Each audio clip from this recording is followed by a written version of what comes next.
গোলাপ লাল হলুদ সাদা এনে তাকে দিতে চাই।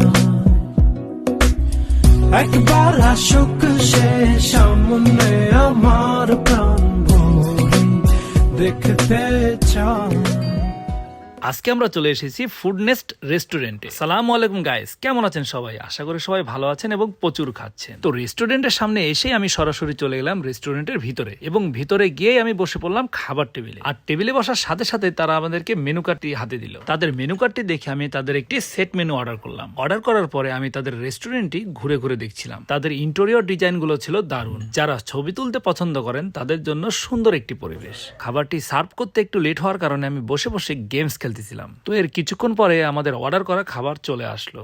আমি অর্ডার করেছিলাম তাদের সেট মেনু থেকে সেট মেনু ডি, যেখানে তারা দিয়েছিল এক piece chicken fry, fried rice, salad এবং চিকেন চিলি অনিয়ন। তাদের চিকেনটা ছিল বেশ বড় এবং ফ্রাইড রাইসটা ছিল একজনের জন্য যথেষ্ট। তো আমি বিসমিল্লাহ বলে খাওয়া শুরু করলাম। তো ফার্স্টে আমি তাদের ফ্রাইড রাইসটা ট্রাই করি এবং যেটা আমার কাছে বেশ ভালো লেগেছে। এরপর আমি ফ্রাইড রাইসের সঙ্গে চিকেন চিলি অনিয়নটা ট্রাই করলাম, যেটা আমার কাছে মোটামুটি ভালো লেগেছে। এরপর আমি ট্রাই করি তাদের চিকেন ফ্রাই। এটি আমার কাছে ভালো লাগে নাই, কারণ এর ভিতরে অনেকটাই কাঁচা ছিল, যেটা ভালোভাবে কুক হয় নাই, যে বিষয়টা আমার কাছে খুবই বিব্রতকর ছিল। তাদের ফ্রাইড রাইসটি বেশ গরম থাকায় চিকেন চিলি অনিয়ন দিয়েই খেতে বেশি ভালো লাগছিল আমার কাছে। তো আমি এভাবেই আস্তে আস্তে খাবারটি শেষ করলাম, কারণ খাবার নষ্ট করা আমার একদমই পছন্দ নয়।